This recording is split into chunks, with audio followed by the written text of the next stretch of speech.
ko surataini mu'adataini la tagani suran fila suratul falaki suratul nas mun ba to ata makonya ika do ko boroni ni ere bolo ki be ka kirisi ke ibe ka kirisi ke me kirisi ni se ka ki bolo ko greyi ni herya ka jom soro o ye ale yere ala ka latige a toroya ma ka jom soro ko di ale ala ka latige di an ka tubi ka ta ala ma ki ka do ko ala de ya fama masado hine masado. Bougouni City, la case qui s'émerge. Auzu billahi minash shaitanir rajim. Bismillahir rahmanir rahim.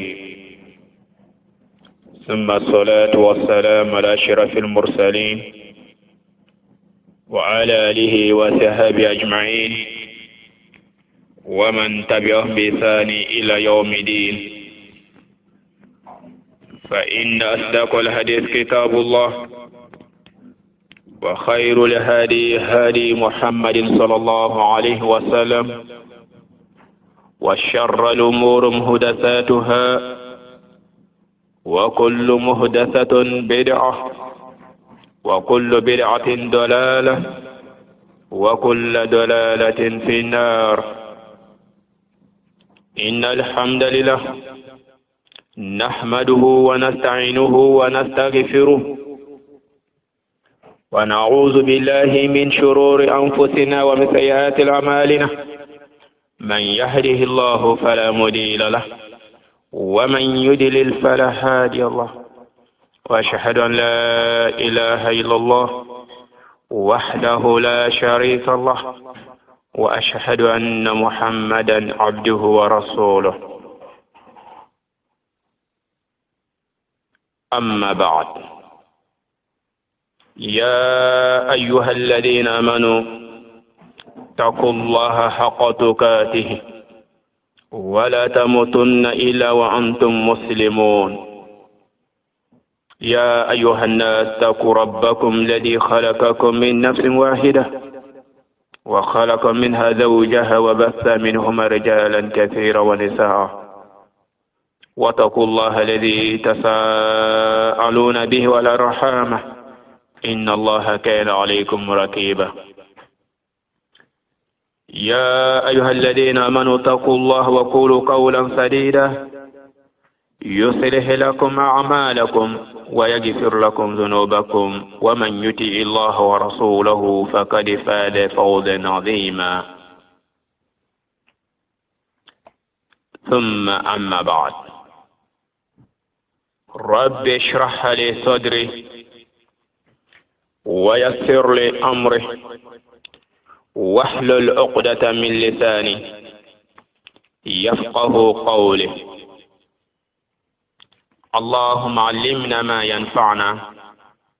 وانفعنا بما علمتنا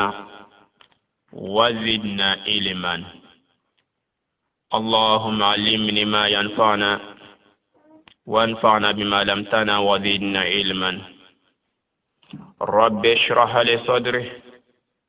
ويسر لي أمري واحلل عقدة من لساني يفقه قولي. فيا عباد الله، أحييكم بتحية الإسلامية، أحييكم بتحية أهل الجنة وهي أعلى. السلام عليكم ورحمة الله وبركاته. موضوعنا اليوم باب ما جاء في الرقى والتمائم وتولى. بل مسلمو أبي الله سبحانه وتعالى فوق تندوك بركة مساميا إلى أونا كفوك لدي كندلي مساي ni mogo min bɛ fɛ fana ka tugun kanda sira kɔ ko kanda fɛnw na sɔn hɛrɛma o de Muhammad bin Abdullahi sallallahu alaihi wasallam ka sira ye. Aw ka yɛrɛ cogo dɔn kura fɔlɔlenw na ko kura fɔlɔlenw bɛɛ lajɛlen fɛn ye fɛn min ye fɛn kɔni Ala yɔrɔ la n'a ka kiraba yɔrɔ la. kolu ye fɛn min bɛɛ ye sarati ye o la Ala subhanahu wa ta'ala fɛ sabula ko Ala ka yamaruya tɛ kira ka yamaruya tɛ ko kira kɛra anw ye taamasiyɛn ɲuman ye sallallahu alaihi wa sallam fo n'an b'a fɛ ka kanda ko kɛla anw ye taamasiyɛn ɲuman kan ka togo kɔ madaba min y'an sɔrɔ ka mantow na an b'a Ala subhanahu wa ta'ala fo ka talo ka barika da nɛɛma na ne balima silamɛw Ala ko amma an ka dɔ ko Ala ye kelen do filanan t'a la jɛɲɔgɔn t'a la kafoɲɔgɔn t'a la lam yalid wa lam yulad wa lam yakul lahu kufuwan ahad kafoɲɔgɔnma k'a la ka baaraw la a ka sanu ka tɛmɛ a ka sanu bangeli ma a ka sanu sɔrɔli ma a n'o tɛ fan kelen si la e k'i da k'i miiri ko Ala t'o fɛn ye fɛn ma wolo ani fɛn ma wololi ma suru fɛn ma wolo a fana ma fɛn wolo a tɛna fɛn wolo ale de ko bɛɛ lajɛlen latigɛ masa de an b'a fɔ ka tan dɔ ka barika da ka nɛɛma la min y'an kɛ silamɛ k'an sɔrɔ cɛba ni ka sira kan an balima silamɛw ka aw fo ni silamɛya ka foli la sɔn hɛrɛma ye foli min bɛ kɛ arijinɛ kɔnɔdenw ka folikan ye alikiyama don na n'o de assalamu alaikum wa rahmatullahi wa barakatuhu Ala ka jɔn sanumaw mu'minu mu'minatu ya rabbi Ala k'an kɛ kanda jɔn ye mais k'a dɔn Ala ye kangaramada dɔ k'i ye ko madama ni ko k'i mu'mini jɔn ye i k'i cɛsiri sayani kana na i ta i tigɛ ma fiyewu ka sɔrɔ ko silamɛya ni tɔ ka diɲɛ don dɛ ne bɛ dɔ ta ne bɛ dɔ to yen k'i k'i yɛrɛ cogo dɔw la n'o bi doni na i k'a dɔn ko halisa i ka silamɛya ni a ma dafa ɲuman na an do tɛ hakili jawabo la sa o fɔra anw ye kuranna kɔnɔ an ka sirako masaba ni fɛn bɛɛ lajɛlen latigɛ masa don a do e tɛna se ka masaba nin jala k'i ɲɛsin ma kiyama don na sabula ko an ma k'a ye ciden kɛ kana anw ma de kana sira yira anw na dancogo dama dama bɛɛ lajɛlen yira anw na an ka hakili jagabɔ jinɛ ma ca anw ma mɛlɛkɛ ma ca anw ma adamaden de cila anw ma ka sira yira anw na donc k'i cɛsiri i ka tugu kɔ ka yamaruyaw kɔ a ye min d'i ma i ka baara kɛ na n'o ye ko n'i y'o kɛ Ala b'i la kanda Ala b'i kɛ mɔgɔ kandalen duniya ani lahara ne balima silamɛw latigɛw kama masaba ka kow kama a ye kile damani bɔ an ma fɛn d'e ma bɛɛ lajɛlen Ala ka latigɛ dɔ ye an bɛ bila bi sini b'an sɔrɔ lahala min na jɔnni si t'o dɔn jɔnni bɛɛ lajɛlen b'a kun fɛ an b'a fɛ ka fɛn d'i ma fɛn min bɛ yen ni o ye silamɛw yɛrɛ ka taabolo ye ni silamɛw de y'a kɛbaga ye bi a dɔw tɛ jate kojugu ye n'a bɛ fɔ o ma bɔrɔnifɛn ani ka fɛn gilo i yɛrɛ la ani fɛn gɛrɛ fana gilo mɔgɔ gɛrɛ la wala fɛn sugu gɛrɛ la nin ye fɛn dama dama de an y'o de baabu sɛbɛn k'o bila an ka walanda daminɛ na ruka ale ye fɛn ye bɔrɔni bɛ kɛ ni fɛn min ye jangaw ko mɔsili maningaw ko saloli ni ma fili bamanan kunda o kelen de don bɔrɔni don wala saloli fana de don an balima silamɛw nin ye fɛn ye fɛn min bɛ yen ni silamɛw fana bɛ yɛrɛ mako don a la kosɛbɛ mais i k'a dɔn lakɔlɔsili bɛ ko nin na cogo dɔ la sabula kira kɛra anw ye taamasiyɛn ɲuman ye n'i ma diinɛ nin faamu n'i y'a fɔ cogo dɔ la mɔgɔ min m'a faamu ale bɛ kuma gɛrɛ sɔrɔ k'a fɔ i ma ka sɔrɔ y'ale ka faamuya ye ni ko ma fatuna burhanakum in kuntum sadiqin dalata fa kadima abe ne ni ka do chama sura ka fi ma abe esoso kuma mina ki ko ma na aina ni dalu yi ni dalu babul qur'ana la wala kiraba ni kuma kana atena dalila sura kadima bal muslimu fa ya ibadallah ikado borani fenyi ruka huwa al-azaimu jamu ruqyatin وهي العادية التي يرقى بها صاحب الحمى أو العين أو غير ذلك من العفات وهي نوعان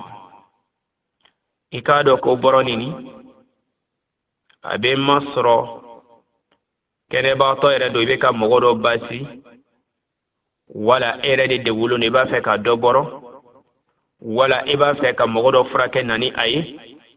لا حلياتو كونو boroni ni saloli ni kechoko fila de ba ala kechoko fila ba la ambal maslamo kan ke chodola ma khalla min ash-shirk wa yakuna ruqyatun khaliyatun min ash-shirk idha tawaffarat biha hadhihi shurutu thalatha al-atiyah la koloshili ba la kosebe ika do ko boroni ni ere boloki be ka kirisi ke ibe ka kirisi ke me kirisi ni se ka ki boloko greye wala do be ka kirisi ke ka dema ibaji ya ko abise ka ke fengreye bal maslamu anga hake jawabo ka tenya ku konye sabajati fo de ka dafa la koloshili be kuma kan sabala no de boroni yoroni kwama ko kuma kan folomi an yakuna bi kalamillahi kal qur'an aw bi asma'illah wa sifatihi aw adiyat nabi sallallahu alaihi wasallam kuna manya kan do be saloli ke na do manya kan be boroni ke na manya kan be mosili ke angan chesiri kwa ka keni Allah subhanahu wa ta'ala ka qur'ana bani masabani ka qur'ana ba kuma kan wala Allah subhanahu wa ta'ala yere togo mankutu bawo ala yere togo bawo Allah subhanahu wa ta'ala mankutu ko ka boroni ke nanule ka moshili ke nule ka saluli ke nanule wala kiraban ye dowumdi akamantu mambal maslamaw kira min la diga anw yene kan ka hakili to la koni na nyogone do ki yere kola shala bashi foito olu boronina athaniyan ashartu filana an takuna bilisan almubin ay ma ya'rifu ma'nahu qaliyan min da'wati ghayri Allah سواء كان عربيا أو لغة آخر بل مسلمو نيما يفنا كيبي برونين كيبي كريسي abise ka ke kuma kan min be ni ibo korodo kuma kan min be na korodo nindo neni ninte kuma kan mina akala arabu kan de sa akela ya ani bamanangan desa akela marakakan desa akela fulakan desa akela ya ani jangakan desa akela manigakan ya akela kan sugusu ye bamanangan do marakakan do kan sugusu sa mabda mana korodoni ni do kuna korodoni ni do ya ani kuma jugute mina ninin temmina niya shartu doy min korobe fam ambaji ya hakil mawba fam alaka fam ko madam bela jenima ko kirisi be ka ke ona nyogoy qur'ana aya wala kiray min ka nyene ona nyogona wala ibe ka fo kamina kambe ni kuma ni kani akorodo nindo ambal maslamaw mais al sayke hakile to fendola ikadon sartun sabanan ki mango shartu sabadedu anye flanan fima wala do binadima sabanan kono أن يعتقد أن رقية سبب لا تؤثر بذاتها بل بتقدير الله وإذا اكتملت هذه الشروط في رقية تكون جائزة ودليل ذلك حديث عوف بن مالك قال كنا نرقي في الجاهلية فقلنا يا رسول الله كيف ترى في ذلك فقال اردوا علي رقاكم لا بأس برقى ما لم تكن شركا رواه مسلم أما المسلم أبي عوف بن مالك كحديثا كنو anya fi sisa ko kuma kan mun fila ne sisa i ka do ki be ka boroni ke femi o fenti ka fu ide ke fi ka do ko ala de ka lati gado ibe ka boroni ke be ka yani kriti ke ni kam mi maraka kan do fla kan do yani akala kan sugu su ba manan kan do maniga kan ni kan sugu sa mada mani be ka boroni ke na no ye i ka jigide da ala kan ka don ko ala droni be ko ni natike ika do ko kadam kama fen bela jeni alaka latigede ika do ko ala traka sahaba do be afuma do ko Auf bin Malik wati mina olu kala islamai awona na ala kira ko awna na ka boron few nyede boron few atumbe to ka furakeli keni kuma ko koromye hasagira bayra na ko tumbe goson furake ni goson yi mogom ki yani ni goson yi mogom ki ko tumbe to ko lu boron yani kangere yi minte qur'ana ay minte kira ka dowi o yo kira ni ngola sa ko kira sallallahu alaihi wasallam ko yo ko yin jimema ala kura ka ko sallallahu alaihi wasallam kai nani aka o kuma kan nyenga lame atmi saluli keni femye abe kirti keni kamni ni mba ta ko do fonyinga lame kuna sura abe kirti keni femye ni madama ni fran ga fuya taala madama ni fran ga fuya taala bal maslamaw ko bashi to ola nyekmay la koloshili ba la kosebe nganga hakili jagabo kumanna ko madama ni filan ga fuya taala ko ni filan ga fuya taala fiu ko jaizun ko beira auna ka foka da galindo filan ga fuya bina la chogodi bal maslamaw ko boroni be daga kilishi keli be daga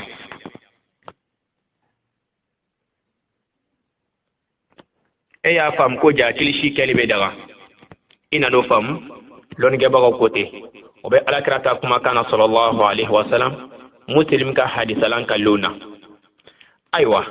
kira ida to me boroni ke ni dowi me boroni ke ni qur'ana ayoyi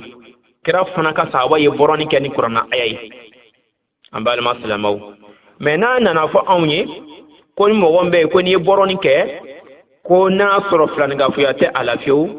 bal maslama ko bashi tola abe mu fam manna ambe hakil jawabo on ka boroni kala ushama na fola ki kana ikana boroni ke ki jigida boroni nika ibe ka adama don kilishi ka adama don sena adama don bolola kando be ka fo ninni kan be ka fo ma haramalo be ka fo ibe jine do toko fo ibe fenjugu do toko fo ibe adama den do toko fo olu lo horoma kama olu barka kama karta jina jugu silamani kama o de kama ni ko silamani ka keta o filan ka faya mbalo maslamaw numbe mako be la koloshilila ambe akere jawbo de ala kara doko ala ko amma qur'ana kono ala be yafa durumu be la jenema ko fona kela filan ka faya durumu mbalo maslamaw eke chesri kira be kaboma eke chesri kira igben kabo filan ga fuya made ama ko be la koloshilila aywa ni nyefe kuna be kambe kuna be kilisike ku kilisi ni abise ka daga min be ni asro ko ba fo ba mananga na flakana maraka kana kan sugu sugula maninga kana janga kana kan sugu sa madama na be fola ake kuma yi ninni kuma te kuma mina kuma jugu te kuma mina jine tɔgɔ t'a la mɛlɛkɛ tɔgɔ t'a la kira tɔgɔ t'a la foyi tɔgɔ t'a la i bɛ k'i dama i bɛ ka o kuma sinama nin fɔ k'i kuma min kɔrɔ dɔɔnin don n balima silamɛw hadisa nin b'a yira anw na ko madama ni filanikafoya t'a la fɛn min tɔgɔ fɔlen bɛ nin jinɛ tɔgɔ ni mɛlɛkɛ tɔgɔ ni fɛn gɛrɛw b'a la o b'a yira de k'a fɔ k'e b'olu de fara ala kan olu ka kɛ sababu ye k'e ka bana nin furakɛ donc o filanikafoya de o y'olu faralen de ala kan filanikafoya dɔ duman tɛ ala ye donc o mako bɛ lakɔlɔsili la donc o yɔrɔ nin na an b'an yɛrɛ cogo dɔn an b'o di ma n balima silamɛw i k'a dɔn ko bɔrɔni a mako bɛ fɛn min na nin bɛɛ lajɛlen ye bɔrɔni hukumu dɔrɔn pe ye fɔlɔ ala kɛra o dɔ da an ma sallallahu alaihi wasallam a ka mɔgɔw tun bɛ to ka bɔrɔni kɛ ni duwawu ɲɛnamaw ye ni ayata kurusiw ye a delila ka kuma fɛ ka kɔrɔw kira yɛrɛ delila ka dɛbɛli kira dɛbɛli o sɔrɔla labida ye kira tafukuru 7 tafukuru joli k'a lajigi kɔlɔn kɔnɔ balima silamɛw yahudiya lɔnnikɛbaga dɔ a y'o kɛ ka kira banalen to la o kɛra waati min na ala subhanahu wa ta'ala ye mɛlɛkɛw lajigi a ma jibila jiginna ka na fɔ a ye k'i b'a dɔn fɛn fɛn k'i bana farigan bɛ i b'a dɔn wa fɛn min y'a kɛ fɛn sinaman de don karisa sinaman de y'a kɛ a bɛ kɔlɔn kɔnɔ yɔrɔ sinaman na tafukuru ninnu ala subhanahu wa ta'ala ye suran joli lajigi suran 2 qul a'udhu bi rabbil falaq qul a'udhu bi rabbin nas olu lajiginna ka kiraba nin furakɛ balima silamɛw ni mɔgɔ min ko tiɲɛ tɛ ala o fɛn dɔ le ka yira e la kira banana ka yira silamɛw la de ko ja tiɲɛ ye dɛbɛli la maa bɔrɔna dɛ a ma bɔrɔ ni jinɛ tɔgɔ ye a ma bɔrɔ ni mɛlɛkɛ tɔgɔ ye a ma bɔrɔ ni foyi gɛrɛ ye masaba ye kuranaya lajigi k'o di anw ma o jiginna ka di kiraba nin ma kiraba nin fana a ma sa k'a to a kɔnɔ fiyewu i b'a ye lɔnnikɛbaga caman b'a yirana ko sɔgɔrata ye ni mɔgɔzata ye ni lataga ni suran 2 suratul falaki suratul nas mun b'a to a t'a mako ɲa lɛmɛnna dɔgɔyali a ma da la n'i sigalen don ala ko la ayiwa a ko ma nɔgɔn dɛ donc aya suranba 2 nin na jiginna qul a'udhu bi rabbil falaki ka taa bila dan na ani qul a'udhu bi rabbin nasi ka kira ka tafukuru tiɲɛ o kɛla kira bɔrɔna na ni o ye o kɛla waati min na kira furakɛla donc an balima silamɛw o ye bɔrɔni tɔɔmasiyɛn dɔ yiratɔ i la kira fana sallallahu alaihi wasallam a fana tun bɛ mɔgɔw furakɛ ni banabaatɔ nana ma a bɛ kuranna ayaw kalan i n'a fɔ an y'o kalan ɲɔgɔn ma ayata kurusiw bɛ yen o n'a ɲɔgɔnna caman o kɔfɛ a tun bɛ dogɛrɛw fana kɛ waati dɔw la ko allahumma azhabu libas rabbinas washfa anta shafi la shifa'u illa shifa'uka la yuqadiru saqama a tun bɛ to ka duwawu fana kalan balima silamɛw ka bɔrɔni kɛ nani nin ye allahumma azhabu libas rabbinas washfa anta shafi la shifa'u illa shifa'uka la yuqadir saqama balima silamɛw a tun bɛ to ka ne kɛ o n'a ɲɔgɔnna dɔw caman bɛ yen kira tun bɛ kɛ ka bɔrɔni kɛ mais an ma ye yɔrɔ si ko kira ko k'a tun bɛ bɔrɔni kɛ a tun bɛ saloli kɛ a tun bɛ kirisi kɛ ni jinɛ tɔgɔ ye a m'o ye dɛ donc o kama yirala anw na a ka waati la mun ko tun b'a kɛ fana min ka kɔ silamɛya diinɛ nali ɲɛ ko olu tun bɛ bɔrɔni kɛ ni kangɛrɛw ye a ko fana k'o bɛ daga ma da ma ni filankafoya t'a la kuma n'a kɔrɔ don dɛ i bɛ hakili to a la n'a i ko an ko k'a bɛ daga kuma a n'a kɔrɔ don ko ni filankafoya t'a la jinɛ tɔgɔ t'a la mɛlɛkɛ tɔgɔ t'a la wɔkilɛ tɔgɔ t'a la dugu da jinɛ tɔgɔ t'a la cɛkɔrɔba neni t'a la ba neni t'a la fa neni t'a la an ka hakili to nin bɛɛ la dɛ donc n'o t'a la k'a bɛ daga aw fɔ boni maliki ye alan kali ɲɛ ma o ka hadisa lan kali na donc o y'a yira anw na muslim ka hadisa kɔnɔ k'a fɔ ko a bɛ daga donc an balima silamaw waati la sunali kama o ye bɔrɔni kumakan ya rabbi ala k'a faamuya ko ɲuman di an bɛɛ lajɛlen ma o yɔrɔnin dɔ la n'an bɔra yen an bɛna taa don an ka walanda filanan na at-tama'im tama'imu fɛn jumɛn ye huwa shay'un yu'laku an-nas 'alayhim an yusa'iduhum fil 'ayn balima silamaw n'i y'a mɛn ko ni tama'im o de fɛn bɛɛ n'o de bɛ gilo adamadenw na o kuma nin ka sasa dɛ caman bɛna fɔ ko karamɔgɔkɛ nin o kuma a bɛ ne kalama wa an tɛ kalama ne ba an tɛ kalama ne fa wa ma ila rasulillah balagul mubin foyi tɛ ci dɔ ma fɔ ka kumakan lase se ka kɛ dɔ ya waladala man ka kɔrɔ se ka kɛ dɔw ma lamɛn ka kɔrɔ an ka kan ka to ka hakili lajigi mun de b'an ka communauté kɔnɔ mun de bɛ anw ka vie sociale kɔnɔ an balima silamɛw diina an ka diinɛ faamu fɛn min ye nin ye i ka dɔn fɔnkɔɲɔgɔnyaw camanba de bɛ nin na i dɔ ka hakili to fɛn dɔ la wajuli bɛ d'a ma waati bɛɛ ko fɔnkɔɲɔgɔnyaw nana ko ko la k'i yɛrɛ cogo dɔn la la kɔlɔsili b'o la kosɛbɛ il faut beaucoup se méfier de ça où il y a trop de discussions. Il y a d'autres qui disent c'est bon. Il y a d'autres qui disent que ce n'est pas bon. Où il y a trop de discussions, c'est quelque chose à beaucoup se méfier. C'est quelque chose à beaucoup se méfier. En balma silamaw. Ni ye fɛn ye fɛn min bɛ n'an silamaw yɛrɛ de ka ko dɔ bi. Selibagaw ka ko dɔ. Selibagaw ka fɛn labɛnnen don. An t'o filɛ bi ko filanikafoya sera don wala k'a fɔ ko fɛn don fɛn min bɛ yen ni ala yɛrɛ fana y'a kɔ an bɛ hakili jagabɔ ko na dɛ an balima silamaw i k'a dɔn ala kira ko sallallahu alaihi wa sallam man ta'allaqa shay'an wukila ilayhi ko ni mɔgɔ n'i ye fɛn dɔ dulon k'i jigi sɛbɛnni bɛ o fɛn sinama nin na i ka fɛn kalifani bɛ o fɛn sinama nin na nin ye kuma kɔrɔlamaba de nin ye kuma kɔrɔlamaba ye ayiwa an y'a f'i sa ko bɔrɔnin na bɔrɔnin ka kɛ ni fɛn min ye ala tɔgɔ ye wala ka kɛ kuma ye kuma min kɔrɔ bɛ faamu wala ke n'i taara bɔrɔnin kɛ istighasatu fiha bighayri la min du'aihim wala istighasa bihim bil asma'il jin wa shayatin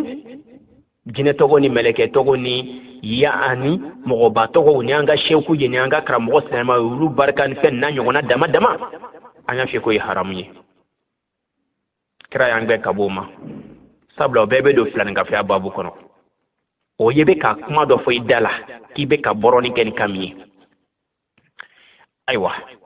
bɔn donc n'a nana kɛ sisan k'i fana nana olu dɔ sɛbɛ fɛn dɔ kan k'a gulo i yɛrɛ la est ce que différence b'a b'o ni ɲɔgɔn cɛ wa fɛn min kumakan fɔli a fɔli ko bɔrɔnin bɛ daga a kɛra kan kan ye ni nin t'a la kumakan jugu tɛ min na jinɛ tɔgɔ tɛ min na mɛlɛkɛ tɔgɔ tɛ min na mɔgɔba tɔgɔ tɛ min na ciden tɔgɔ tɛ min na n balima silamɛw k'i k'a dɔn ko dagalen don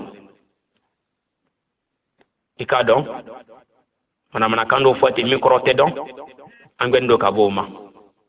ya rabbi ala k'a faamuya ko ma d'a ma mɛ n'a nana ko la sa k'an b'a gulo an yɛrɛ la ye o fɔnkɔɲɔgɔnya de bɛ yan kosɛbɛ at-tama'im jam'u tamima وهي ما يعلق بالجسم الجلب نفي دفع ضرر وهي نوعان ale fɛn nin fana min ye ka gilonni kɛ anw na nin ye a bɛ dilan cogo fila don wala fashion fila don naw la awal ma kana min al-Qur'an wal id'iyatu as-salihah yu'alliquha listishfa biha fa hadha naw'un قد اختلف العلماء في حكمه تعليقه على قولين. الأول الجواز، احتجوا على أن القرآن من صفات الله، وتعليقه الدعاء، حملوا الحديث الوارد في المنع من تعليق التمائم على التمائم التي فيها شرك كزيادة أسماء الجن أو الملائكة والأنبياء على أسماء الله، وعلى هذا الرأي بعض الصحابة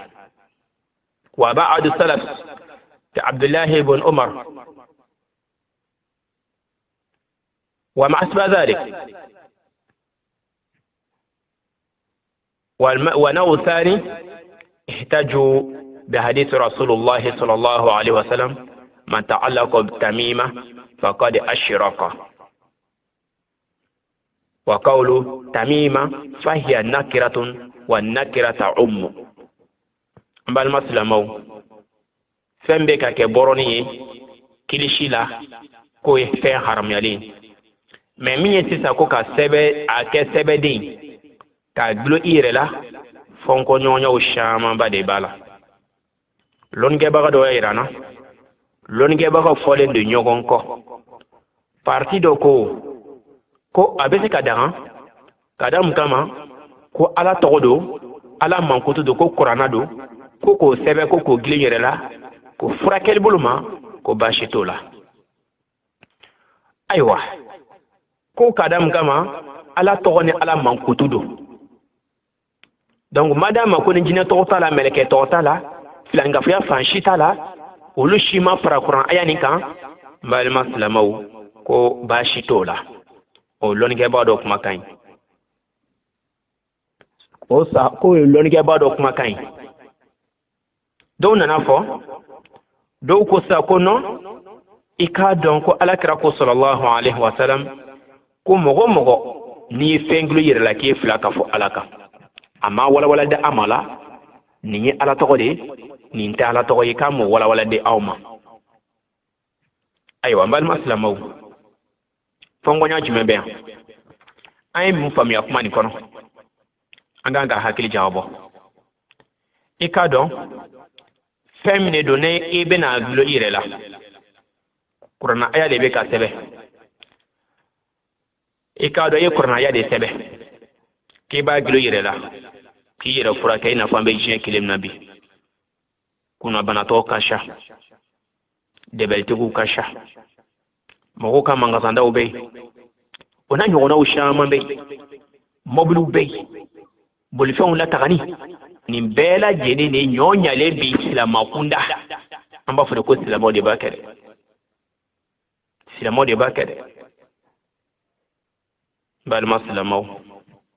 ibi hakil tira lulaw amino hadisa surman bado di majuna teliyala ikado kuna nyona fembe ala kira ko sallallahu alaihi wasallam ko lu bela jeni fem haram na lindo ikado ala kira ka sahaba do Zaid ibn Harith radiyallahu anhu ay mufanye kana rasulullah sallallahu alaihi wasallam ana abi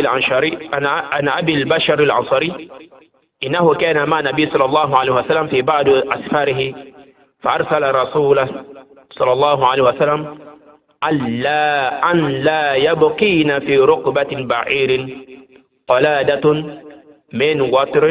أو قلادة إلا قطعت. صحيحين يدل علينا متفق عليه. رواية هذا الحديث هو زيد بن حارث. زيد بن حارث حديثنا كلي أكو أمري كاتب باجدولاني كراي صلى الله عليه وسلم كراي أشو كاتشفان سابا دوغريو كو كاتا نيومي فين بي كو سيبه دي نغلونين بالا ولا كيرو كرو دي غلونين بي ala obe foro ke kiru kono soko kiru kono fen kono ka glon ko kira ko olube nyome nu jenuna la protection ko kira ko ka fen be nyome u jenuna nyome u kimbir la ko kata bela jeni tige kabo imbal maslamaw ni ala kira kuma kan sallallahu alaihi wasallam Zaid ibn Harith mo kula don ba do dinen ko mo mbo ka dine do bal maslamo madine kado ale de hadisa nan kali kira ko sebe de fen fen glenu be nyome o kimbiru la sebe koro fen fen be fen from fen fen be kiru koro ka glenu nyome la ko ni be nyome la taka ni be ni la taka ni ge foro do ni na nyome ndo ni mbeta ko ni fen fen be kira nyamara de ko ka bela jedin tege kaboyi aiwa na yi hakili jawabo ni na ambe mfamya kuma ni na mun be sosole kala sisa ka fo ko ni ala togodo ko ijayizun aiwa no luko ko ala togodo ko bashi tala wa ala kira kuma kan bayira auna sallallahu alaihi wasallam ko ni mogo mnye fenglo irela ko ijigi dalimo fens na manka ambal maslamaw sosoli be femna ni amako be la kolashilla mun ba fo ko qur'ana yado kira ko sebede fen glenundu abe min kila qur'ana ya taw fen glenun be nyome o jenu law ko ka ta be la jeni tige ama qur'ana ya ko ni fen fo ama qur'ana aya ani fengere fo min te qur'ana aya meni miri أحمد نترمذي به حدثنا قال كم من تعلق شيئا وكل إليه إكراك ما كان صلى الله عليه وسلم كوني مغومي به ني فنجلو يرلا كي كاكو سمني بو فنس نماني نا أنغا مكيلي جاوبوني أياك ما باني نادي ني فنجلو يرلا كي كاكو سنكو كالفان بي أو فنس نماني نا كرام كما نبو كرام كما نفاو ني كوروندو ونيو سلامو ni sebede nglo ni bagi glo ni kire kolon doglo ona nyona dama umbew ni fen be glo fe e bi murida mukama ko ni fen be ke la taka hakite da ala kan bile show ni ya fo sisa ko ni sebede nta ka ble kun ko ni mbe kun ko ni ko fa mauti nyini nga ni mbe kun ko ni so onte na de ka so kono fiew ine na kabla ine na kaduire la ine na kablikun famota le yinika ine na kablika mangazandala suntala dakare ibn fori nin sebeden tumbei nin kosna man tuntena ke nin fens na man tumbei nin kosna man tuntena ke ماذا يدل علينا وين يراونا سيسا اسنجي جيجي بنا دالا كاتوغني وا اسنجي حكيلي بنا دا على لابلي وا كادوكو على دي بكون بلا جنلا تيجي اسنجي حكيلي بنا دولا توغني وا نبال مسلمو kama dine family kadi ni dine nyini kado ikado ala ifeno fa Qur'an kono wala tad'u min duni llahi ma la yanfa'uka wala yadurruka fa in fa'alta fa innaka idhan min adh-dhalimin wa in yamsaska Allahu bidurrin fala kashifa lahu illa huwa وإن يدرك بخير فلا راد لفضله يصيب به من يشاء من عباده وهو الغفور الرحيم سورة يونس verset 107 à 106 à 108 les deux versets alako ama Muhammad afoyo mogoyi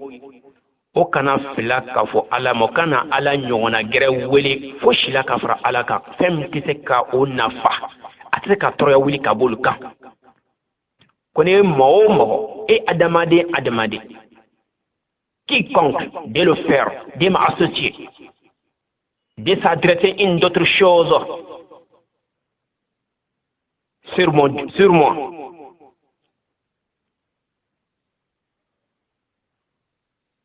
ni mogo ye sengre fra alaka alako ikala le tonyol ke bagay yi alaka dansa ko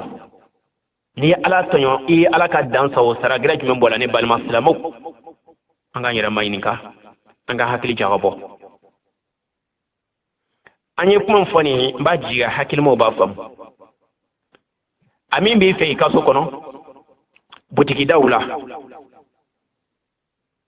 mobli konnona mobli tiwanun kono butiki danya wula portifio kono nawla warbla yoro wula est-ce que jigi be dalaka an jigi be dalaka wa ya gilu yere la bakin baby ko me baki do la masque simple in farko la chenya kama kuma kashade ibada maden do yebe fel fu do yada maden do la bi kalko fu obe kay masran fin jigi dalen tala kamble ala do ko wala tad'u min duni llahi ma la yanfa'uka wala yadurruka ikana fengere fuy de wele ka far ala ka fuy de la femti nafa te ka tro wele ka boy ka foshi de la balwa salama ni qur'ana kuma kande de fa in fa'alta fa innaka idhan min adh-dhalimin ne ba ne fa ne koro karamo ke min ko ke ba kessa ala ko ko ni ya ke ki kala la tonyo ke ba kai ne kuma kante o ala ko te qur'ana kono qur'ana do kalamullah kalamullah ala kuma kando huwa shifaa'un lima fi suduril mu'minin ikado ko qur'ana de ko kana aw mu'minin dusukun furake malma salamo kana mu'minin dusukun furake kan yoroma jiya ka bo fulanga fa ko mbela jeni ma kan ganji gite ma kan jigi dala ka tayra kan tala de ambe ala de lima be ke bi shar'iyya kira min da amma malma salamo قرآن لنا هدى للناس وبينات من الهدى والفرقان كان كندا سراير أونا ديكا أدم دون الله كندا كسراير أونا مني منا كو يمي جيدا يمي إل دون توي على تنلا كو بس كي سراير لا كي كيروما جان كابولو لا مني على جن سراير كو يري لا دونغو كاما ni mogo mnya ke ki dansa wode ki ala tono ala ki ma nafsi sura yunusa sura kilen kono ke ka don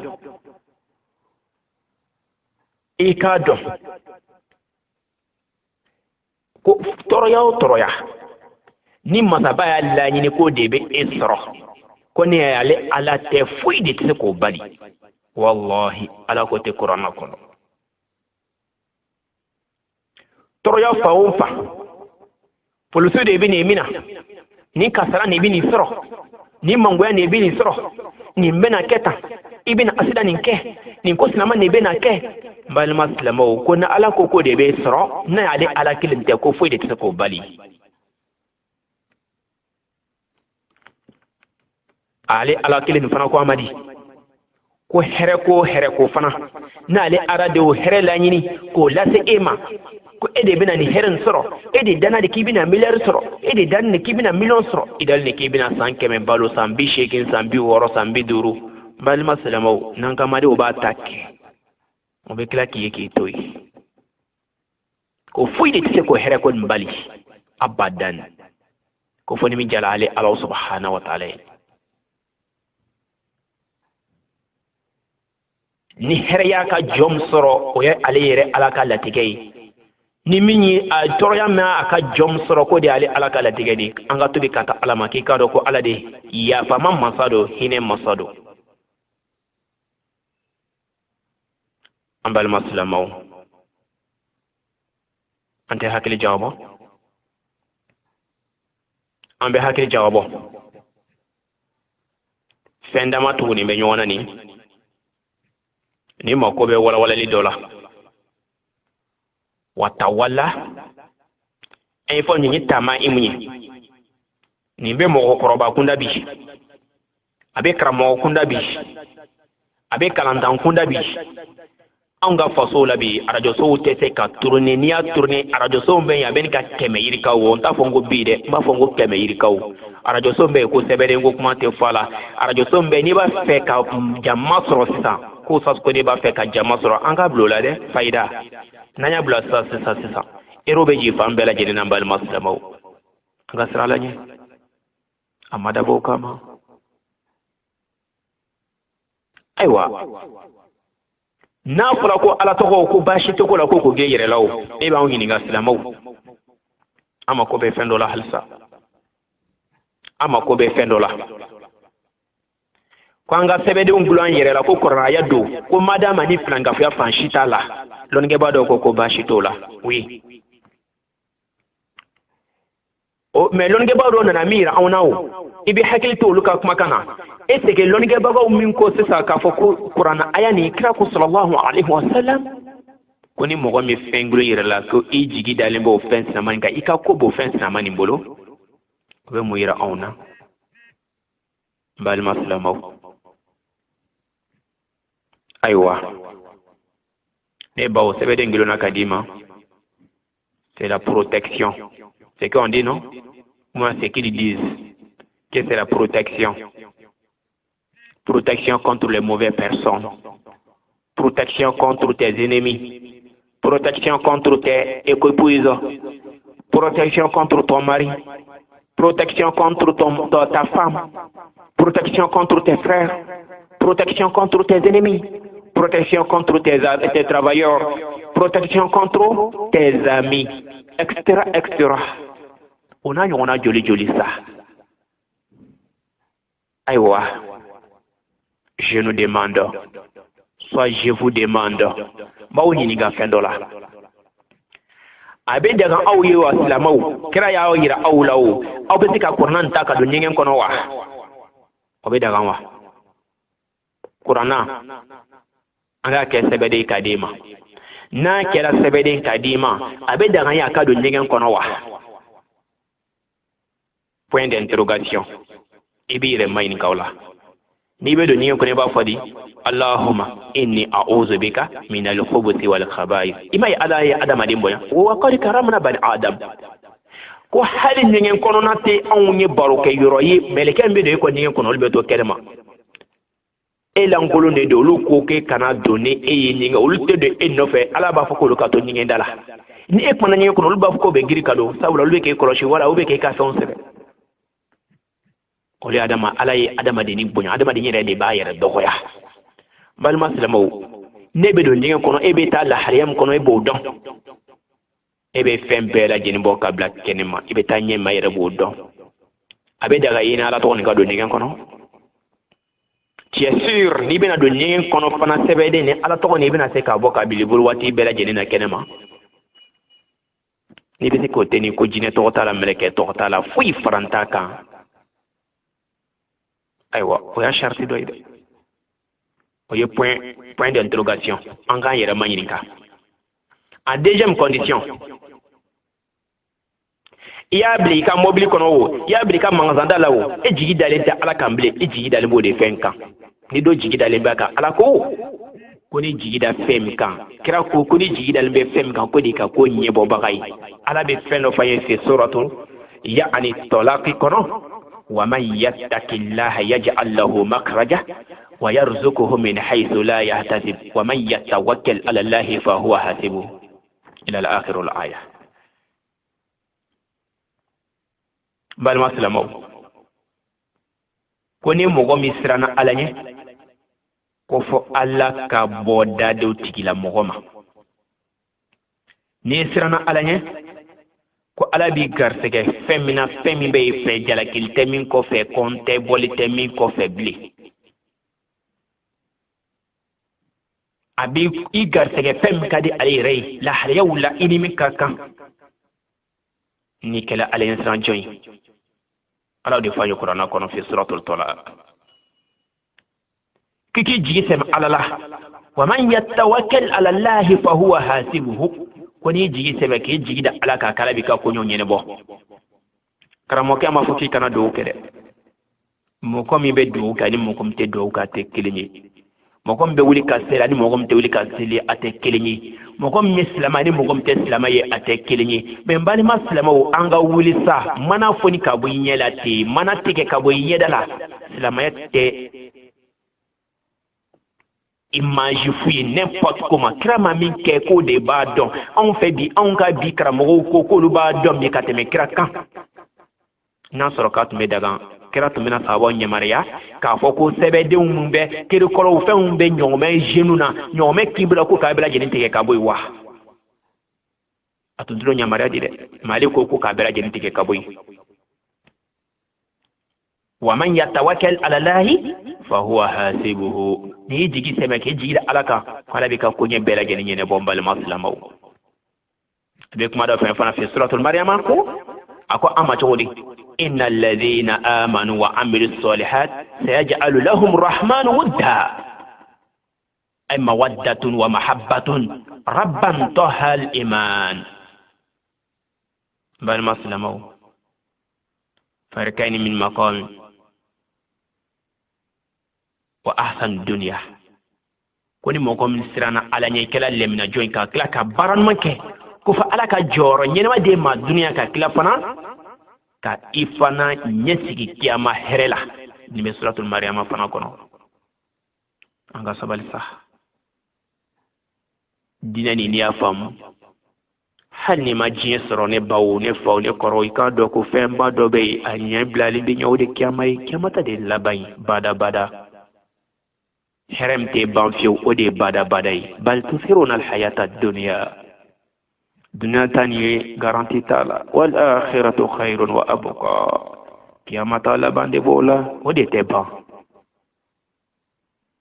an balima silamɛw e k'a dɔn fana an bɛ sira an ka sira halisa ala ɲɛ a bɛ alakira ka hadisa dɔ la sallallahu alaihi wasallam ani ibn Abbas Abdullahi min Abbas denkɛ ye o tun b'a ka ɲɔgɔmɛ ka lon dɔ bolo yanni yɛlɛnkɛfɛn kan ɲɔgɔmɛ de wala so don a ko ya gulam inni muallimuka kalimatun ihfazlah yahfazuka ihfazlah tajiduhu tujahiduka wa idha sa'alta fas'alullah wa idha sta'inta fasta'inu billah ila al-akhir al-hadith rawahu at-Tirmidhi balama silamɛw alakira ko londala sallallahu alaihi wasallam Abdullahi min ye a bɛnɔ kɛ de n'o de Abbas den ko ne dɔgɔnin n b'a fɛ k'i kibaruya n b'a fɛ k'i la lɔnniya kumakan dama dama la ko ala la taga ni ala la taga ko ala b'i la taga ala la taga cogo di ala ko k'i yɔrɔ ma diɲɛ ka bɔ fɛn ma ala b'i la taga e jigi dalen bɛ sɛbɛden nin kan karamɔgɔkɛ k'i ma ko jinɛ tɔgɔ t'a la mɛlɛkɛ tɔgɔ t'a la mais ala tɔgɔ min b'e bolo nin waati bɛɛ e bɛ ala ka kuranba nin ta waati bɛɛ e bɛ ɲɛgɛn kɔnɔ paraw n'a ye balima silamɛw i ala la taga wa ala ko n'i y'ale la taga kiraba nin ko denmisɛnnin ma Abdullahi ma ko ala la taga ko ala b'i la taga ko ni ala la taga fiyewu k'i bɛ ala sɔrɔ i ɲɛfɛ dɛ a b'i kɛrɛfɛ lahalayaw bɛɛ lajɛlen na i m'a ye a bɛ fɔ an ye hadisa dɔ gɛrɛ la o ko ni ala deli tɔgɔma na n'i tɔgɔmana ka ala kunbɛ ala bɛ tɔgɔma la min ka teli ni ta ye n'i bolila ka ala kunbɛ ala bɛ boli min ka teli ka tɛmɛ ta kan k'i kunbɛn dɛ balima silamɛ ko ni ala la taga ko ala b'i la taga duniya ani lahara n'i ala la taga ala ka tɛnɛma kow la taga ala ko k'i ka min ye k'olu to yen n'i y'olu la taga k'i b'a sɔrɔ i ɲɛfɛ i kɔrɔkɔrɔnin wa idha sa'alta fas'alullah ko ni fana b'a fɛ fana ka deli kɛ ala deli n'ala y'i sɔn kunnadali tɔw la ne baw diɲɛ don o don k'o sasu ko ne ko karisa ala jɛ i ka €100 di yan don o don $100 di ne ma wallahi don dɔ i b'a fɔ ko cɛnin dana tɛmɛnen don sa cɛnin dana tɛmɛnen don diɲɛ don o don $100 parce que loon bɛɛ man ka adamaden ma koyi mais ni ala y'a di ne ma e se ko t'o la i seko t'o la hali ni ko man di ye i seko t'o la ko an ka ala le deli a ko a ma fana wa idha sta'inta fasta'inu billah ko n'a bɛ dɛmɛ ɲini ala fɛ dɛ an ka ala deli ala a kɛ ala miliyari de b'e bolo a da anw ma ala duniya hɛrɛ ani kiyama hɛrɛw da anw ma o se de bɛ ala ye ala bɛ duniya hɛrɛ di mɔgɔ ma mɔgɔ min ka di ale ala ye a bɛ kiyama hɛrɛ fana da tigi ma mɔgɔ min ka di ale ala ye mais n'a ye diɲɛ di ma i k'a dɔn ko lakɔlɔsili don dɛ i kɔrɔbɔtɔ don koyi diɲɛ dili ma i k'a dɔn ko i kɔrɔbɔtɔ don kira ko a ma ten sallallahu alaihi wasallam ko n'an bɛ dɛmɛ ɲini an ka dɛmɛ ɲini ala fɛ dɛ jɔnni ye sababu ye ala le bɛ adamadenw ɲamara k'i bila ko dɔ la mais ala ka dɛmɛ dɛmɛ to o kɔfɛ bilen balima silamɛw ya rabi ala k'an bɛɛ dɛmɛ ayiwa an bɛ hakili jabɔ an ka kumakan na kumakan ni ani kumakan sabanan bɛ na tali kɛ ɲɔgɔn na min ye fɛn ye tawalla fɛn bɛɛ n'o de fana bɛ gilon denmisɛnninw na wala shay'un yazumuna annahu yujribu mahabbatu zawji aw zawja an balakaw a bɛ muso kunda a bɛ cɛ kunda fɛn min bɛ dilan bi balakaw fɛ musow fɛ bi ko nin bɛ kɛ sababu ye an bɛ hakɛto ɲini kaw fɛ nin ye cɛminɛ fura ye dɛ ja cɛminɛ fura ko nin a kuma fɔla lɔnnikɛbaaw fana fɛ koyi kira y'a kuma fɔ koyi an tɛ hakili jabɔ sa o sabu ko ne da bɛ i ka so kɔnɔ bi a da t'i ka so jagoyalen don a kan k'a lase n'an tɛ min dɔn an k'an yɛrɛ cogo dɔn an k'an yɛrɛ kɔlɔsi nin dɔw bɛ dilan ni fɛn dɔ ye i t'a sɔrɔ dɔw bɛ dilan ni fɛn ye dɔw b'a fɔ ko kuranna aya don o n'a ɲɔgɔnnaw dɔw bɛ se ka k'a ye a dɔw bɛ dilan ni nɔgɔtɔya fɛn dɔ ye kira kema k'a bɛɛ lajɛlen fɛn fɛn haramuyalen don balima silamɛw kira kema k'o ye fɛn bɛɛ lajɛlen haramuyalen don i k'i yɔrɔ ma jan ka b'o bɛɛ lajɛlen ma lahalaya b'o la kuma caman bɛ fɔ yɔrɔnin kan o cɛ minɛ furanin bɛ nin ye sisan kolonkisɛ b'o la sɛbɛden b'o la a jinɛ tɔgɔ ni mɛlɛkɛ tɔgɔ ni ta sidɔn b'o la olu fara faralen don ɲɔgɔn kan n balima silamɛw ko nin caman bɛ sɔrɔ filankafoya baabu kɔnɔ olu dɔ bɛ gilo yɛrɛ la dɛ n balaka caman ka dilan tɛ se ka kɔrɔta n'i y'a kɔrɔta tile fɛ kangɛrɛ bɛ fɔ ni dɔw ka dilan kunkɔrɔla kɔrɔta tile fɛ kangɛrɛ bɛ fɔ nɔgɔw bɛ ta k'o k'an ka cɛw kɔnɔ silamɛw don farafincɛ kɔnɔbaraba de ka ca nɔgɔ b'a caman de dɛ ni min ta tɛ haramu ye i t'a sɔrɔ caman ta ye nɔgɔ ye n'ala min bɛ muso silama ma musilama ɲɛnɛma ma o b'a nɔgɔtɔyaw ta k'a k'i kɔnɔ kira k'i ma k'o ye fɛn ye fɛn min ye filankafoya dɔ ye fɛn min ye fɛn nɔgɔlen inna allaha tayyibun la yakbalu illa tayyiban ko kira ala ka sanu a tɛ minɛli kɛ fɛn kɛra fo fɛn min kɛra fɛn sanuman ye o n'a ɲɔgɔnnaw fɛn bɛɛ sa i b'a ye dɔw bɛ gulon n balima silamɛw o sɛbɛdennamaw bɛ yen o bagilamaw bɛ yen o traditionnel furaw bɛ yen lahalaya dɔw kɔnɔ a ma ko bɛ ko caman na dɛ i k'i sabali kira y'an bali ka bɔ a ma kira k'i ma k'i k'i yɛrɛ cogo dɔw la muso i labɛn i k'i jogo ɲa i ka kɔkɛ nɛgɛ an b'a jɛ aw bɛ wasa kɛ ni kɔkɛ diinɛmɔgɔ ye e yɛrɛ diinɛmɔgɔ ye aw ye hakilinaw kɛ kelen ye k'aw jigi da ala kan yaja allahu rahmanu wadda ala bɛ aw kanu don adamadenw na duniya a b'aw ka ko ɲɛnabɔ duniya ani kiyama fana mɛ n balimamuso e kalannen don cɛ kalannen tɛ cɛ bɛ diinɛ dɔn e tɛ diinɛ dɔn diɲɛ ka di dɔ ye diɲɛ man di dɔ ye a bɛ gɛlɛ dɛ donc diyagoya f'a ka kɛ ne ta ye f'a ka wuli sa ka taa soma karisa fɛ yen f'a ka wuli sa ka taa morikɛ karisa fɛ yen diyagoya f'a ka kɛ tan de wari tɛ se ka sɔrɔ cɛ la fo k'a baara silamadentɔ karamɔgɔw ɲɛ b'i la dɛ kiraban tun b'a dɔn k'e y'ale ka manton dɔ ye k'i bɛna kɛ a ka manton dɔ la kira k'i ma ko haramuyalen don i ma k'i k'i yɔrɔ ma jan ka b'o la wallahi k'a bɛɛ lajɛlen filankafoya baabu kɔnɔna ye an k'an yɛrɛ cogo dɔn ka bɔ nin bɛɛ lajɛlen na balima silamɛw ni min ko non nin tɛ filankafoya baara dɛ n ye kuranna ye o ne bɛ k'aw ɲininka kuma dɔ la nya fa sisa kun qur'ana aya do ko anga fiye ko qur'ana aya do karama ka do fiye karamo ke ki maki ka do qur'ana ya nyenga kono wa ere dalen bala islamai adanga be daga ka do qur'ana nyenga kono wa amma umma ko be jatila de bon balma silamaw an bɛ hakɛto ɲini kɛ silamaw fɛ o ni a y'a sɔrɔ i bɛna furulabato kɛ o est ce que a bɛ daga i ye fana ko i k'i da na ni furulabato in fana i nɔgɔma ka ala ka kuranaya fana dalen to i la wa an ka hakili jagabɔ an bɛ hakɛto ɲini kɛ silamaw fɛ nin bɛɛ ma ko bɛ hakili jagabɔ la n'i ma fɛn dɔ ɲɛɲini k'a faamu o b'i sɔrɔ min kɔni ka di ne ye e ka wuli ka bɔ sunɔgɔ la mɔgɔ ninnu ka wari ko to ten i ka hakili jagabɔ dɔɔni an ka tobi ka taa ala ma an k'an jigi sɛmɛ an k'an jigi da ala kan n'o tɛ ko nin bɛna caman minɛ kɛ ma donna dɛ an cɛw caman mako salen dɔ bi dɛ an caman mako salen dɔ bi dɛ ala ko t'a la bilen an bɛɛ jigi dalen don fɛn silamaw kan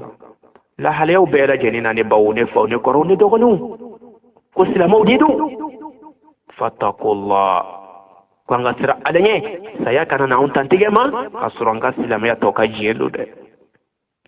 n ye min f'i ye o jateminɛ nin fɛn nin fana a dɔw bɛ yen k'a bɛ gulon fana k'a don denmisɛnnin kana denmisɛnnin bɛ tɔgɔma na ni a ye a bɛ denmisɛnnin dɛmɛ ka tɔgɔma i b'a ye o bɛ kɛ sɛbɛden o bɛ kɛ kolonkisɛ o bɛ kɛ o n'a ɲɔgɔnna dɔ dɔrɔn extra balima silamɛw e mɔgɔkɔrɔbatɔ n'a bɛ denmisɛnnin kana denmisɛnnin bɛ don ɲɛgɛn kɔnɔ n'importe comment a bɛ se ka ɲɛnɛji kɛ a b'a ɲɛnɛji ta fana k'a bolo da ala ka kuranaya la o bɛ daga i ye wa e yɛrɛ musokɔrɔbatɔ fana wala i cɛkɔrɔbatɔ fana a bɛ daga i ka don n'a ɲɛgɛn kɔnɔ wa an ka hakili jabɔ nin bɛɛ lajɛlen na wala bon ko nin ye ala tɔgɔ ye ba min ko ka gulo ko baasi t'a la bon est ce que latagani min kan ka k'ale bolo e kan k'i yɛrɛ kɔlɔsi na i man ka don n'a ye ɲɛgɛn kɔnɔ fiyewu i man k'a ye fiyewu jɛnɛba nɔgɔ ka s'a ma fiyewu i bɛna se ka nin bɛɛ lajɛlen lataga diɲɛ don o don ne b'i da sɔn fo i ka bɔ i yɛrɛ la a n'a dɔ fɔlɔ la ko c'est la protection cɛ ni jugu nana sɔrɔ i dalen don sunɔgɔ la e ko k'o t'i ta ka taa ni a ma ko bɛ jate la dɛ ko c'est la protection e jigi da ala kan bilen comme c'est la protection waati bɛɛ ne bɛ don ɲɛgɛn kɔnɔ n'o nana sɔrɔ i bɛ ɲɛgɛn kɔnɔ don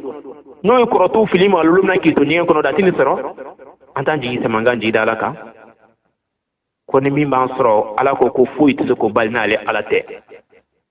an t'an jigi sɛmɛ an k'an jigi da ala la an k'an jigi da ala kan ala k'an ka ko ɲɛ ɲɛnabɔ wa ne baw ayiwa a min bɛ gilo den na sa o a min bɛ gilo e yɛrɛ la sa o lakɔlɔsili min b'a la cɔ ni kuran a y'a don ko jinɛ tɔgɔ t'a la mɛlɛkɛ tɔgɔ t'a la a ma ko bɛ solution min na e k'i bɛ hakili jabɔ de la bani i k'i yɛrɛ kɔntɛ bɔ kosɛbɛ n'u fɛn fɛn de b'a fɛ ko nin ye kiliyan wele na ye n'u de bɛ kiliyan wele ka na min de bɛ n kojan cɛ ye nɔgɔw bɛ cɛ k'o kɛ cɛ kɔnɔ o n'a ɲɔgɔnna dɔma damaw baginiw bɛ tigɛ la o sɛbɛdenw dilannen bɛ mangasandaw la a bɛ mɔbiliw tile la a bɛ yɔrɔw la dɔw sɛnɛ bɛ mangasan donda la ainsi de suite o n'a ɲɔgɔnna dama dama bɛ yen incontable kafiru tɛ nin kɛla dɛ silamɛw de don an ka hakili jabɔ an ka silamɛya la filankafɛ don ko man wukila shay'in man ta'alaqa shay'in wukila ilayhi ko ne mɔgɔ ma ye fɛn gilo i y'a gilo mɔbili kɔnɔ sa o i y'a gilo i ka fɛn dɔ la o i y'a gilo i yɛrɛ la sa o ko wukila ilayhi e jigi dalen b'o fɛn kan ko de bɛ ka fɛn ɲɛnabɔ de bɛ ka kow ɲɛnabɔ alikiyama donna ko fɛn dɔ tɛna se k'e ma ko ɲɔ balima silamɛw baara don dɛ i ma ye ala bɛna taa fɔ ye kiyama donna ko mɔgɔ bɛ yen n'a tun bɛ dɛmɛ ɲini fɛn gɛrɛ fɛ k'a ka taga olu yɔrɔ fɛ olu fɛ yen k'olu k'aw ka dɛmɛ ɲɛnabɔ sɛbɛden bɛna se k'i ka ko ɲɛnabɔ bagi bɛna se k'a ɲɛnabɔ kiyama donna an tɛ jateminɛ dɔɔnin kɛ an balima silamɛw waladan diɲɛna inshallah waati dɔw la ka ɲi an k'a dɔn an ka communauté ka vie sociale kɔnɔ n b'a jiya se ka kɛ i bɛ nin walada lamɛn ka kɔrɔ i t'a lamɛn ka kɔrɔ ni mɔgɔw ko k'i tɛ sɛbɛden ko kɛ bi u b'a fɔ k'i wahabiya ye kira kɔni dalila kɔni tɛ ko kira kɔni dɔ dilan yɔrɔ la o dalila kɔni t'i ye a t'i ye fiyewu sɔsɔli kɔni bɛ min na a dulonni ko ni a dulonbaliya ko kuranna a y'a don mɛ kira kɔni ko man wukila shay'in man ta'alaqa shay'in wukila ilayhi ni mɔgɔ min ye fɛn gulo yɛrɛ la k'o ye iji semen wo fenne la ika ko nyebo ba o fen samai ama qur'aya ko anni min te qur'aya kuma fo anyola ne ko kite sebe de nglo do be fusro ka fi made bo ni mi ala daga ekire chugodo ango na basa kirichiye alla tagani si sabe yere de wulu donc ambe hakili jabo ya rabbi mi falala ka men tolo dama ni film sura kono ala ka yafa on mo tanga la yini ala kan sahaba be an ka dinani ala ka famme ko madini na obela jenima ala kan balo silama ya kan ala kan fatule men ya kan ala ka dine tiera na ka do ko ni tie ka to tie ko ya rabbi ala ko sono yambe ka do ko ni galon ya rabbi ka tun ka ba galon na ya rabbi ala ko sono yambe la jeni ala kan balo silama ya kan ala kan fatule men ya kan be ala le dedi ya rabbi an ka fon be nyon ka ko silama ya do ala kana ke jien ko ye ala ka ke ala ko ni ya rabbi ala kan ke nyon tinyo jannatul firdaus kono ala ka dine famme ko madama ala kan ke silama da falunya karake to ka jinde la takuna ka haula juhala tati bi haula bi wajhi wa tati bi haula bi wajhi nislama wala nisnamu wala bi wulu no fe ni kasra ka wala bi wulu no fe beta fe be wuli bo lu be la jeni no fe sabali dina tete dina kelin trompe de qawlu subhanahu wa ta'ala qawlu rasulullah kama ne ko ni silama de ne kira kam mantonde de tabulu la de mbo fo na beni mani to min beni rema iban wule wala min kano erema ma de tabulu la kira kam mantonyi amba fe kan senda ase keba usenda yorola anse ko damera fitinina ala kan de makula ala kan bela jenni sahaba ben bal maslamaw ya rabbi ala kan la kanda ربنا لا تؤاخذنا إن نسينا وأخطأنا ربنا ولا تحمل علينا إثرا كما الذين من قبلنا ربنا ولا تحملنا ما لا طاقة لنا به واعف عنا واغفر لنا وارحمنا أنت مولانا فانصرنا على القوم الكافرين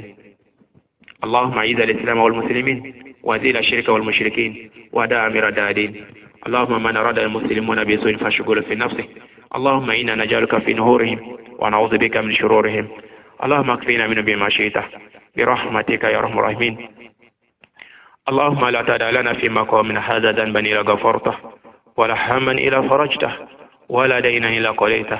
ولا فقيرا إلا غنيته ولا سيرا إلا يسرته ولا عدوا إلا خذلته ولا مريضا إلا شفيته ولا مريضا إلا شفيته ولا عدوا إلا خذلته ولا ميتا إلا رحمته ولا ضالا إلا هديته ولا حاجة من الأحوال الدنيا والآخرة إلا ترضه ولا ما فيها الصلاة إلا أن تنال قضائها وترضى برحمتك يا أرحم الراحمين اللهم اغفر جميع الموتى المسلمين الذين شهدوا لك بالوحدانية والنبيك برسالة وماتوا على ذلك اللهم اغفرهم وارحمهم وعافهم واعف عنهم واكرم نزلهم ووسع مدخلهم واغفر بالماء والثلج والبرد ونكلنا الدنيا والخطايا كما ينقى الثوب الابيض من الدنس وارحمنا الله اذا سرنا الى ما صار اليه برحمتك يا ارحم الراحمين اللهم اعز الاسلام والمسلمين واذل الشرك والمشركين ودمر اعداء الدين اللهم من اراد المسلمون بسوء فاشغله في نفسه اللهم من أراد المسلمون بسوء فاشغله في نفسه اللهم إنا نجعلك في نهورهم ونعوذ بك من شرورهم ونعوذ بك من شرورهم ونعوذ بك من شرورهم اللهم اكفينا من بما شئت برحمتك يا أرحم الراحمين اللهم انصر نصر الدين اللهم انصر نصر الدين اللهم انصر نصر الدين في كل مكان اللهم انصر مسلمين في كل بلاد اللهم انصر مسلمين في كل بلاد اللهم زد قوة المسلمين على عدوك وعدوهم يا رب العالمين ربنا آتنا في الدنيا حسنة وفي الآخرة حسنة وقنا عذاب النار ربنا لا تزغ قلوبنا بعد إذ هديتنا وهب لنا من لدنك رحمة إنك أنت الوهاب سبحان ربك رب العزة عما يصفون والسلام على المرسلين الحمد لله رب العالمين والسلام عليكم ورحمة الله وبركاته أخوكم تلاميذكم أستاذكم الحاج عيسى كوني